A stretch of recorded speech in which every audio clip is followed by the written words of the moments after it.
नमस्कार, आदाब, सत श्री अकाल, जय भीम, जोहार। मेरा नाम है नवीन कुमार। हरियाणा विधानसभा चुनाव में सबसे ज्यादा उछलते हुए चेहरे ठंडे पड़ चुके हैं। शपथ लेने की तैयारी कर चुके, मन ही मन मंत्रिमंडल तय कर चुके, शपथ के लिए मेहमानों की लिस्ट बना चुके चेहरे उतरे हुए हैं। और इसके साथ ही यह सवाल उठ गया है कि कांग्रेस में उनकी जगह अब क्या होगी और होगी भी या नहीं। सब पूछ रहे हैं कि भूपेंद्र सिंह हुड्डा और कुमारी शैलजा आए नहीं या बुलाया नहीं गया। आखिर कांग्रेस की हरियाणा वाली मीटिंग में क्या हुआ और इसका मतलब क्या है? क्या हुड्डा और शैलजा को ठिकाने लगाने की योजना तैयार हो रही है? क्या कांग्रेस नेतृत्व कोई सख्त कदम उठाकर संदेश देने को तैयार है? देखिए, हरियाणा में कांग्रेस हारी क्यों, इसका जवाब खोजने के लिए दिल्ली में पार्टी की एक महत्वपूर्ण बैठक बुलाई गई थी। कांग्रेस अध्यक्ष मल्लिकार्जुन खड़गे के आवास पर हुई इस बैठक में पार्टी के बड़े बड़े नेता शामिल हुए। टिकट बांटने वाले से लेकर रणनीति बनाने वाले तक और प्रचार की कमान संभालने वाले से लेकर प्रचार की निगरानी करने वाले तक। इस बैठक में शामिल हुए एक बड़े नेता ने कहा कि राहुल गांधी ने बिना नाम लिए हुए कुछ नेताओं की जमकर क्लास लगाई है और साफ साफ जता दिया है कि हम आपकी मनमानियों को और बर्दाश्त करने को राजी नहीं है। आप यकीन नहीं करेंगे, लेकिन नतीजे आने के 3 दिन बाद भी कांग्रेस भरोसा नहीं कर पा रही है कि वो हरियाणा में लगातार तीसरी बार हार गई है और उन परिस्थितियों में हार गई है जब उसकी जीत की डुगडुगी पूरे देश में बज चुकी थी। हरियाणा के नतीजों से पार्टी इस कदर सदमे में है कि राहुल गांधी ने राज्य के नेताओं से मिलने तक से इनकार कर दिया है। खबर है कि वह सिर्फ केंद्रीय नेताओं से बात करना चाहते हैं और यह भी कि इस बार वो सबसे हिसाब लेने और हिसाब किताब बराबर करने के मूड में है। इसीलिए आनन फानन में मल्लिकार्जुन खड़गे के घर पर बैठक बुलाई गई, लेकिन बैठक में आमंत्रित नेताओं के लिस्ट से 2 नाम ऐसे गायब थे जो वोटिंग से पहले ही मुख्यमंत्री के शपथ की प्रैक्टिस में लगे हुए थे। आप समझ गए होंगे, भूपेंद्र सिंह हुड्डा और कुमारी शैलजा दोनों की चुनाव से पहले खूब चर्चा थी। कुमारी शैलजा ने एक तरह से कांग्रेस पार्टी की कब्र खोदनी शुरू कर दी थी प्रचार के दौरान और वो कामयाब रही। दूसरी तरफ भूपेंद्र सिंह हुड्डा इतने अकड़ में थे कि अपने आगे किसी को तवज्जो देने को ही राजी नहीं थे। तो क्या दोनों का खेल खत्म हो गया? इसका जवाब है नहीं। दोनों के चेहरे पर 12 जरूर बजा हुआ है, लेकिन चुनाव के बाद भी भूपेंद्र सिंह हुड्डा और कुमारी शैलजा के नाम की उतनी ही चर्चा हो रही है, क्योंकि कांग्रेस अध्यक्ष मल्लिकार्जुन खड़गे के आवास पर हरियाणा की हार को लेकर जो समीक्षा बैठक हुई उसमें सीएम कैंडिडेट भूपेंद्र सिंह हुड्डा और कुमारी शैलजा दोनों ही नदारद थे। तो सवाल उठा कि वो खुद ही नहीं आए या उन्हें बुलाने की जरूरत नहीं समझी गई, और अगर बुलाया नहीं गया तो क्या उन्हें ठिकाने लगाने की तैयारी हो रही है?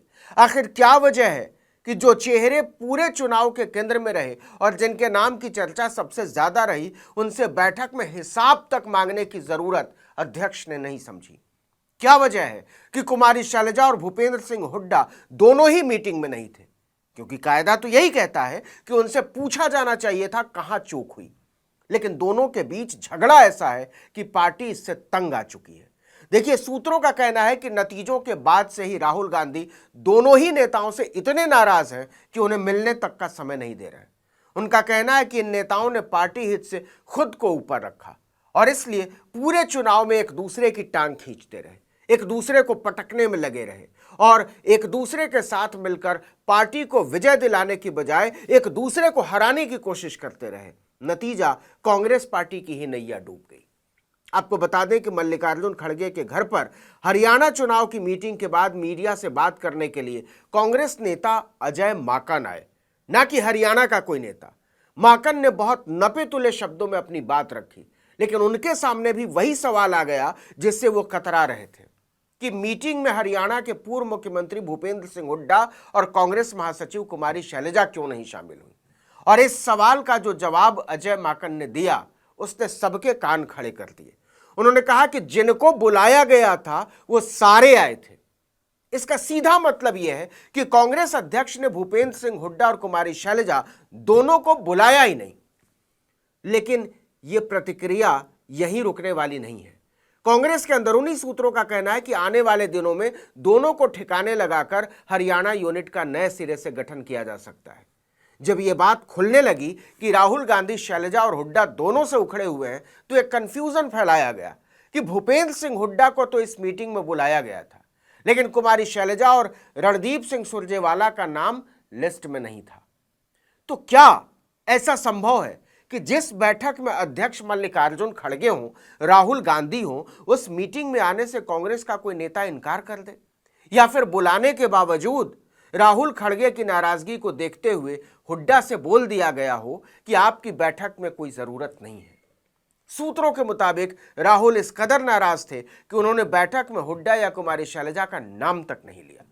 उन्होंने यही कहा कि हरियाणा में नेताओं ने अपने निजी हितों को बचाने के लिए पार्टी को बर्बाद कर दिया, भविष्य चौपट कर दिया। आपको बता दें कि कांग्रेस अध्यक्ष मल्लिकार्जुन खड़गे और लोकसभा में नेता प्रतिपक्ष राहुल गांधी ने हरियाणा विधानसभा चुनाव में पार्टी की हार के कारणों पर वरिष्ठ पर्यवेक्षकों और प्रभारी के साथ समीक्षा बैठक बुलाई थी। खड़गे के आवास 10 राजाजी मार्ग पर हुई समीक्षा बैठक में कांग्रेस के संगठन महासचिव केसी वेणुगोपाल, कांग्रेस के पूर्व मुख्यमंत्री अशोक गहलोत, कोषाध्यक्ष अजय माकन और कमेटी के 2 दूसरे नेता मौजूद थे।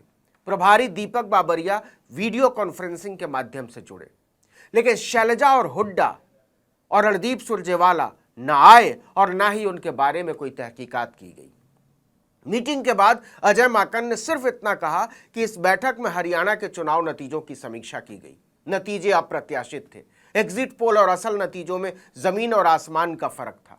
अलग अलग कारण क्या हो सकते हैं, इस पर चर्चा की गई। माकन ने आगे कहा कि बाद के कदमों की जानकारी बाद में दी जाएगी। तो यही सवाल है कि वो अगला कदम क्या होगा और इसका ऐलान कब तक होगा। क्या भूपेंद्र सिंह हुड्डा और कुमारी शैलजा दोनों को कोई सजा दी जाएगी? क्या उन्हें साइडलाइन किया जाएगा या फिर उन्हें केवल पुचकार कर छोड़ दिया जाएगा? क्योंकि एक तरफ शैलजा सोनिया गांधी की बेहद करीबी हैं, तो भूपेंद्र सिंह हुड्डा के बेटे और सांसद दीपेंद्र हुड्डा राहुल गांधी के बेहद करीबी। 46 साल की उम्र में 19 साल से सांसद हैं दीपेंद्र हुड्डा। सबको इंतजार है कि क्या राहुल गांधी के उभार पर खड़ी नई कांग्रेस अपने क्षत्रपों को छेड़ने की हिम्मत जुटा सकती है। इस वीडियो में इतना ही, लेकिन अगर आपने आर्टिकल 19 इंडिया को अब तक सब्सक्राइब नहीं किया है तो फौरन कर दीजिए, बेल आइकॉन दबाइए, घंटी जैसी आकृति लाइक कीजिए और कमेंट करके बताइए हमारा वीडियो आपको कैसा लगा। हमारा ट्विटर हैंडल है article19_India और मेरा ट्विटर हैंडल है नवीन जर्नलिस्ट। नमस्कार।